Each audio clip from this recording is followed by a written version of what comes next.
Imagine living in a world where only a few thousand humans exist across the entire Earth. No cities, no streets, no phones or messages, and no easy way to find someone to share your life with. You live in the heart of nature, where every day you must search for food, water, and safety. Danger is always near. But in the midst of all these hardships, one need existed in humans from the very beginning: the need for connection, the need for trust, and the need to find someone to live beside. In a world without formal marriage, without scheduled meetings, and without technology, how did the first humans find a life partner? Was there something like love between them?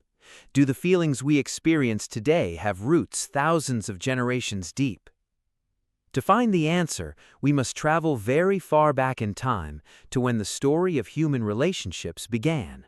Not in cities, but among small groups with only one goal: to survive.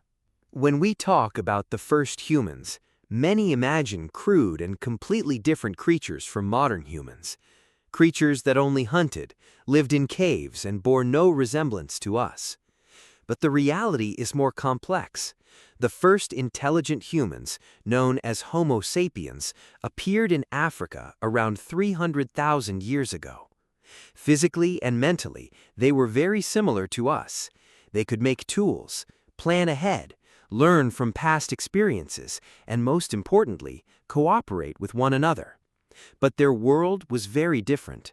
Not urban, not agricultural. Their lives were directly tied to nature. But then an important question arises. Did the first humans have a word for love? Probably not, but they most likely had the capacity to build deep emotional bonds. Today, scientists know that specific chemical substances in the brain, such as oxytocin and dopamine, play a role in creating feelings of closeness and emotional attachment. These feelings probably did not suddenly emerge in the modern world. They have very ancient roots. So perhaps the first humans had no word for love, but they most likely had the ability to form profound emotional bonds.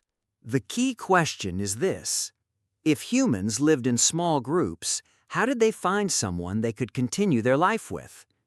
The answer likely lies in the encounters between different human groups. The first humans never stayed in one fixed place. They moved in search of food and new resources.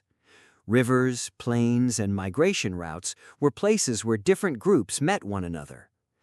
These meetings were not only about food. Humans exchanged information, skills, and tools, and likely opportunities for individuals from different groups to get acquainted arose. Perhaps the first stories of love and choosing a partner began precisely in these simple encounters beside rivers and plains. Today, when we love someone, we might express that feeling with a gift, a flower, a small memento, something that shows that person matters to us. Did such behavior exist among humans thousands of years ago? We cannot answer with complete certainty, since no writing from that time remains, and no definitive evidence exists that a specific thing was given for a romantic relationship. But what we do know is this: the first humans attached importance to social signs much earlier than we imagine.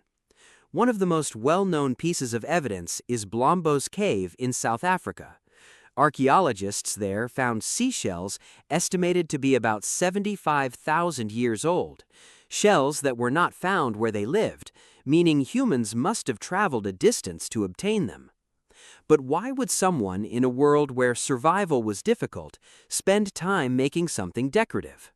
One possibility is that these objects were not just for beauty. They could be indicators of identity, belonging to a group or a person's social status. They may also have been used to create connection. Perhaps when a first human found something rare and beautiful, they did not keep it only for themselves. They wanted to send a message. I have found something valuable, and I want to share it with you. This behavior, even if not exactly romantic, shows that humans have long sought to create connection, attract trust, and draw close to others. But it wasn't only the gift that mattered in choosing a partner. Another important question is, what made a first human attractive to another? When we think about this question, perhaps the first thing that comes to mind is physical strength, a powerful hunter, a strong individual, someone who could protect others. But the life of the first humans was not only about strength. In fact, one of the greatest secrets of human success was that we were not the strongest creatures on Earth. We succeeded because we learned to cooperate. In a small group, a person who could attract the trust of others held great value. Someone who had the skill to find food, who built better tools, who had more experience of the environment, who helped others in difficult conditions. All these qualities could make a person a more suitable partner. Even today, when we talk about attraction, behavior, personality, kindness, and reliability all play important roles in a relationship. And the roots of these qualities are probably much older than civilization itself. But what were the roles of women and men in these communities? For a long time, a simple picture was common. Men hunted, women stayed at home, and the duties of each group were completely defined. But new research shows reality was probably more complex. Hunter-gatherer societies were flexible. Individuals took on different roles based on environmental conditions, ability, age, and experience, and all group members were important for survival. Archaeological evidence has shown that women in some communities also participated in hunting activities, though this does not mean all women were hunters or all men only hunted. Reality was probably much more varied. One thing is clear: humans succeeded because of cooperation, not because every individual had a completely fixed role, but because of the ability to adapt and help one another. Now another question arises. In finding a life partner, was there competition as well? In nature, choosing a partner is usually accompanied by some form of competition, but in humans, this competition was not limited to physical strength. Humans are social beings, and qualities that build better relationships matter greatly. The ability to speak, the ability to make others laugh, creativity, problem-solving, and creating trust. There is also another reason for intergroup connection: genetic diversity. If humans only reproduced with the closest individuals, genetic problems would increase. But genetic evidence shows human groups were never completely isolated from one another. They traveled, met, and built new relationships. Perhaps the first stories of love and choosing a partner began precisely in these simple meetings beside rivers and plains. The first humans had no marriage ceremonies resembling those of today. No ring, no official celebration, no written rules. But if by marriage we mean a bond between two people for cooperation, care, and raising a child, then the story's different. A human child needs care for a very long time. It takes years to become fully independent. This is what made cooperation between parents and group members increasingly important. Humans did not succeed only with physical strength or tool-making. One of the most important reasons for our success was the ability to build stable and cooperative relationships with others. Perhaps the first human families were not like today's families, but they were probably built on the same things that are still familiar to us: trust, cooperation, and caring for one another. But one big question still remains.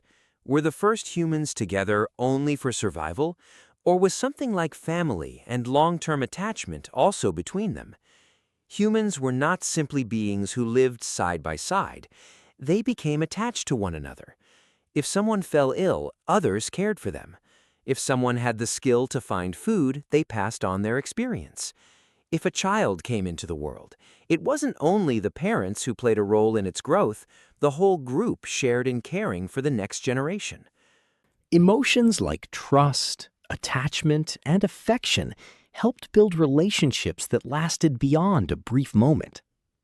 Today, scientists know that specific chemical substances in the brain play a role in creating feelings of closeness and emotional attachment, and these feelings probably have very ancient roots. When we look at the first humans, perhaps at first we only see the differences: simpler tools, different clothing, a harsher environment. But if we look deeper, we find many similarities. They too were happy, they feared, they longed, they trusted others, and they sought someone to live beside. What connects us to them is not the tools they built, it is things they carried within themselves, the same needs that still exist in us. Perhaps the first humans never sat beside fire and spoke of love. Perhaps they wrote no letters. Perhaps they held no ceremonies for marriage. But they found ways to show affection, by sharing food, by caring for one another, by standing together against danger, by staying beside someone through the hard days. The first human love stories probably did not begin with a sentence. They began with a simple act. One person decided, instead of staying alone, to stay beside another person. And this small decision built one of the most important characteristics of the human species, the ability to create connection. Today, we live in a world where finding a life partner is possible in thousands of different ways. We can meet new people with a few clicks, connect with people from far distances. But the main question is still the same question of thousands of years ago. Who stays beside me? Who can I trust? And with whom can I continue this journey of life? From the first humans who sat beside fire to the humans who today live in great cities, one thing has not changed. Humans have always sought connection.